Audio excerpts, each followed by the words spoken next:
Hi everyone, welcome back to my channel and our year to shine. Today's video is going to be about our next extreme self-care challenge from Cheryl Richardson's book of that name, The Art of Extreme Self-Care. This is our 10th challenge because we're in the month of October now. I have a frisky kitty here, my kitty Annabelle, in the background. She's rubbing against my legs. All right, so I sort of remember this one, and I think I touched upon it a little bit last year when we talked about some things from Sarah Von Bronick's book, Simple Abundance. And so this challenge, or this chapter, I should say, is called, Does That Anger Taste Good? And my memory of our talks about anger is that it is kind of one of those things that maybe is not considered a positive thing in some families. So maybe you never really learned how to express it in a healthy way, or you just kind of hold on to it all the time. And I remember telling you guys a story about how I was really angry about something, and I was working with a life coach, and she said, "This is wonderful." And I was so mad. I was like, "What are you talking about? I'm so angry." And she just said, "Isn't it great how this experience is allowing us to explore this issue that you have with anger?" And that was kind of hard to swallow, but I did realize, and have definitely realized since, that I definitely have some anger inside of me. When you squeeze me, sometimes I go to anger before anything else. It's almost like it's I don't know, it's like it's my reactive sort of emotion, I guess. I wonder how you guys feel. So let's talk about this. So she's talking about how when she gets angry, she feels it like in her body. And that's one thing, like the next time you get angry, if you can stop and really think about where it is, that's sometimes good. So she tells us to freeze, she says. What is your typical reaction to sarcasm, insensitive comments, or inappropriate behavior? If you're like most people, you probably found yourself in a situation where someone makes an unexpected rude comment and you suddenly freeze up. Yeah. You stand there like a statue, completely immobilized and unable to say a word. What do you think of that? Does that happen to you sometimes? I think sometimes I'm such a reactor and I get so angry that I just say the first thing that comes to my mind, and I probably should freeze and really think about things before I say them. So she's got some examples here of clients that she's worked with. And she says, over the years, I've learned to pay close attention to the messages I get from my body. Like I said about the feelings that she gets. When I get angry, a lot of times it's like a lump in my throat. And she says, I know when I take care of myself by speaking up, and I also know when the practice is when she feels restraint. So I've come to recognize the warning signs that tell me what to do. That's true. What do? Do you express the anger, or do you hold it in and have restraint? What are the common signals your body gives you when you're faced with inappropriate behavior? Do you get tightness in your throat, like I just mentioned? A rush of anxiety down your arms, or a flushed feeling in your face? As you raise your level of awareness, you'll find that your body becomes an ally, a barometer of sorts that tells you when and how unsolicited criticism, a snide remark, or a sharp reprimand may need to be addressed. I think also maybe anger and stress are kind of interwoven for me. I don't know about you as well. Sometimes there might be also a defensive feeling with that too. If I might all of a sudden feel like I have to there's that fight or flight thing. So I'm probably up for a fight, and I'm ready to just defend myself or stand up for myself too. So what should we do? So sometimes you freeze, like she says. If there's an all too familiar experience that triggers an old response within you, something could be at work here. In other words, if you have a parent or caretaker who had a tendency towards sudden outbursts, sarcasm, or humiliating you in front of others, you may have learned not to react in order to stay safe. Or maybe have you heard about sometimes people have that humor part of things. It's like their coping mechanism too. Maybe they try to make a joke or something like that when they feel totally humiliated. As an adult, when someone portrays a similar behavior that triggers this past experience, you do snap back into your old ways of responding. Suddenly you're 8 years old again instead of 40. Yeah. Regardless of why you keep quiet, if you do keep quiet, it's too expensive to swallow your anger. That's true. It's probably why my throat gets tight, because I'm having this battle inside of me of like, do I say what I'm really mad about, or do I like hold it in and like don't say anything? If there are a few things that will erode self-esteem. Oh, there are a few things that will erode self-esteem more quickly than tolerating inappropriate behavior. That's true. It could definitely weigh on you, for sure, if you keep accepting subpar treatment or comments. Like, that can definitely weigh on you, and it can mess with your psyche, you know? So extreme self-care means using your voice. I've found that a simple approach works best. So the next time you're faced with rude behavior, try this. All right, she's got a couple of steps here. So there's 4 different things. 1 is stop and acknowledge what just happened. 2, take a deep breath and state what's on your mind. 3, don't try to change the other person. And 4, walk away if necessary. Let's see what she says, if there's any more detail I want to share. She does say, when you stop and acknowledge what happens, before you say anything, give yourself a minute to take in what you've heard. If it feels right to do so, move on. And, you know, the next thing is to take a breath and state what's on your mind. Otherwise, take care of yourself by walking away. So maybe you go right from step 1 to step 4, right? So let's see what she says about stating what's on your mind. Using the word I, say what you need to say. You might need to tell someone to stop his or her behavior with something like, I can't believe you just spoke to me like that. And I need you to know that it's not okay. Do you feel like you could say something like that? That takes a lot of courage. And I do think of certain statements that maybe like a manager had told me to have in my mind to speak to an employee, you know, if they were trying to train me in how to stand up for something, like an employee wasn't talking to me with respect or something like that. I think some of those statements take practice. And I think when I think about myself, like that was very well stated. I can't believe you just spoke to me like that, and I need to let you know it's not okay. Like, I think if I were to come up with my own statement, I would have probably say, I can't believe you just spoke to me like that. And then it would be like a flow of like, you've done this a million times. Like, it would be like, it would just be horrible. It would not be just like stating the facts. It would be like this barrage of all this past stuff that would be related to it. And it would just, yeah, I would be better off walking away in most cases. Or you may need to stop someone from embarrassing you in public and saying, I'm not willing to have this conversation with you here, and I'm asking you to stop so we can find a private spot. That's a good way to say it too. Yeah, but again, it takes courage in that moment.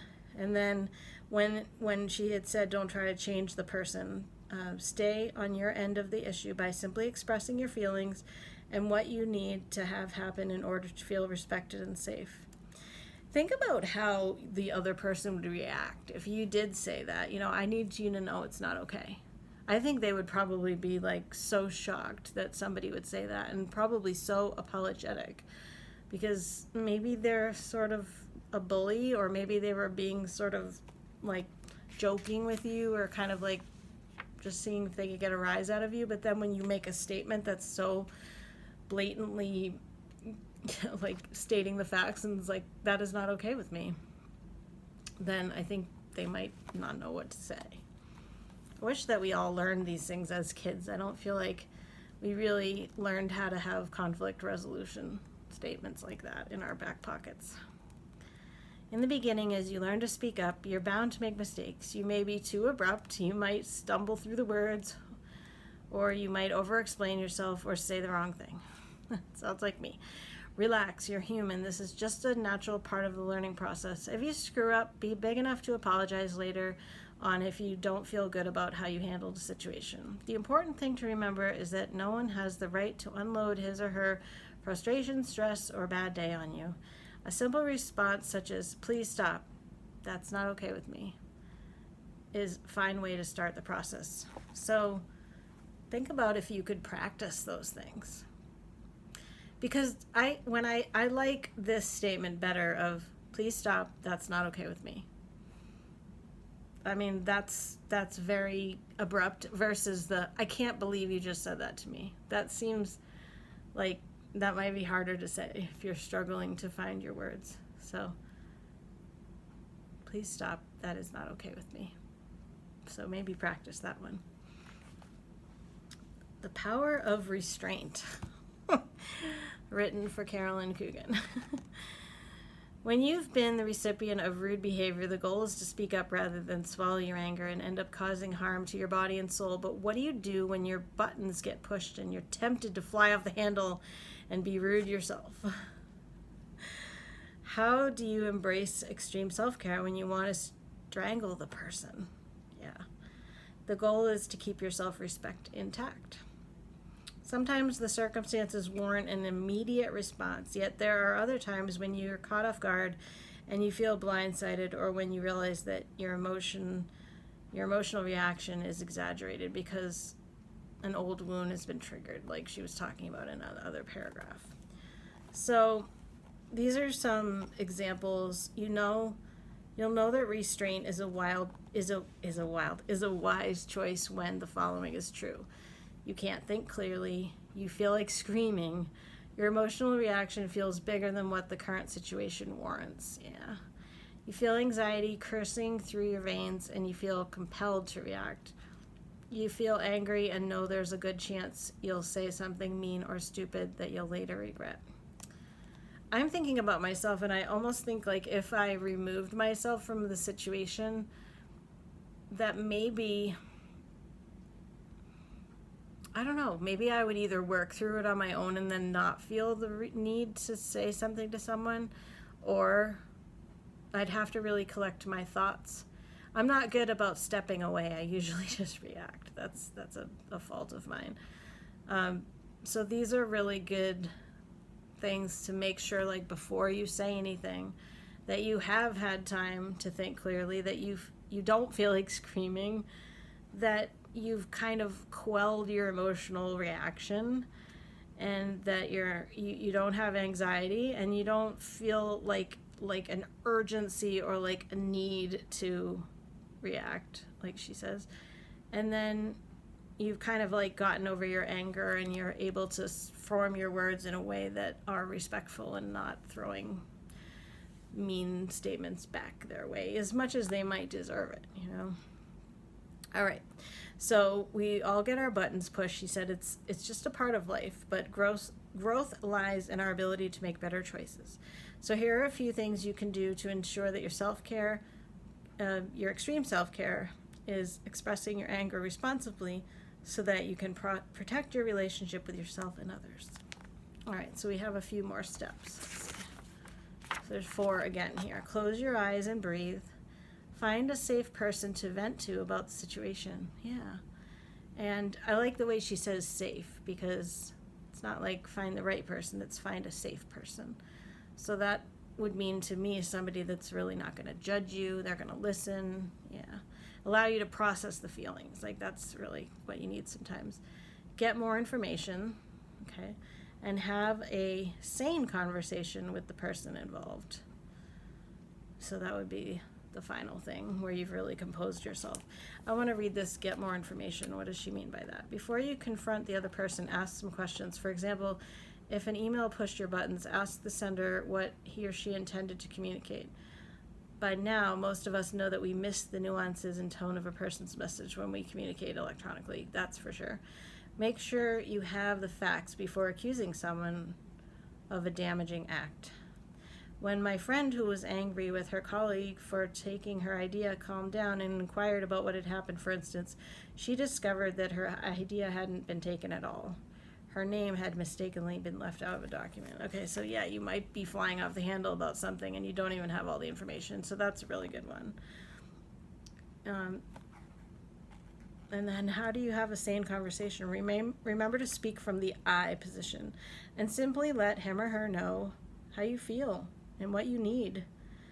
This is so therapy language. If the connection is important, also remember to start your exchange by acknowledging the value of the relationship too. That's true. Hopefully you don't have people in your life that are important to you that really would say mean things to you though. All right, so here is our extreme self-care challenge related to this. It's about using your voice. This month is all about speaking your truth, and yes, it might mean expressing your anger as well. Now, I'm not suggesting that you go back looking for a fight.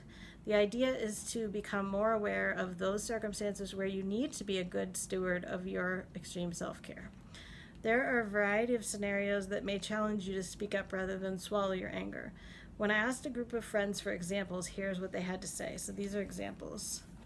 So when someone cuts in line at a store, would you say something?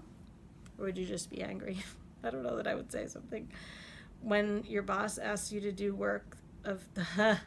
when your boss asks you to do the work of 3 people without giving you more money or the resources. Yeah.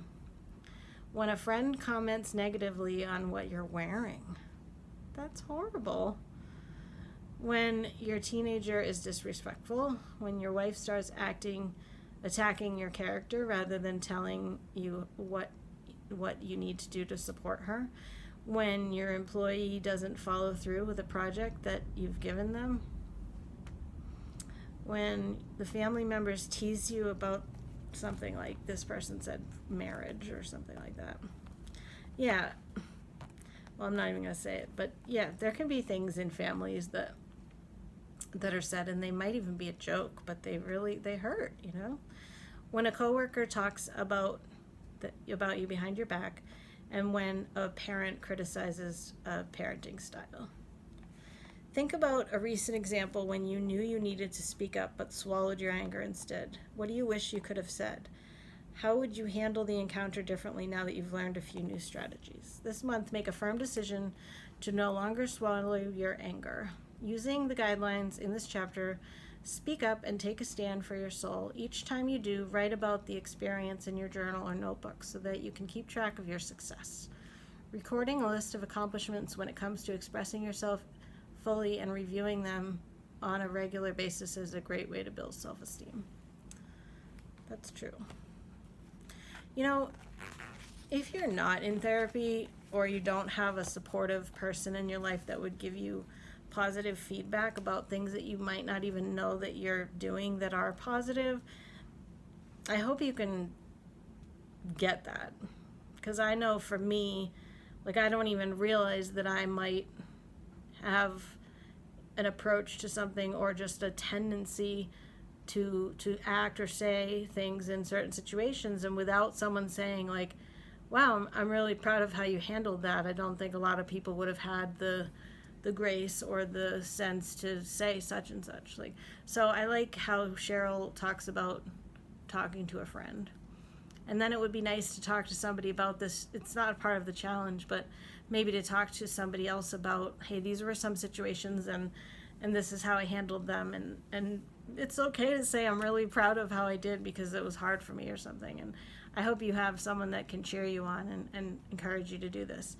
And I know too well about how it is because earlier in my life, like, and it's our family dynamic to just shove everything down and not talk to the person you're mad at, and like, you know, it's just like a big dysfunctional situation.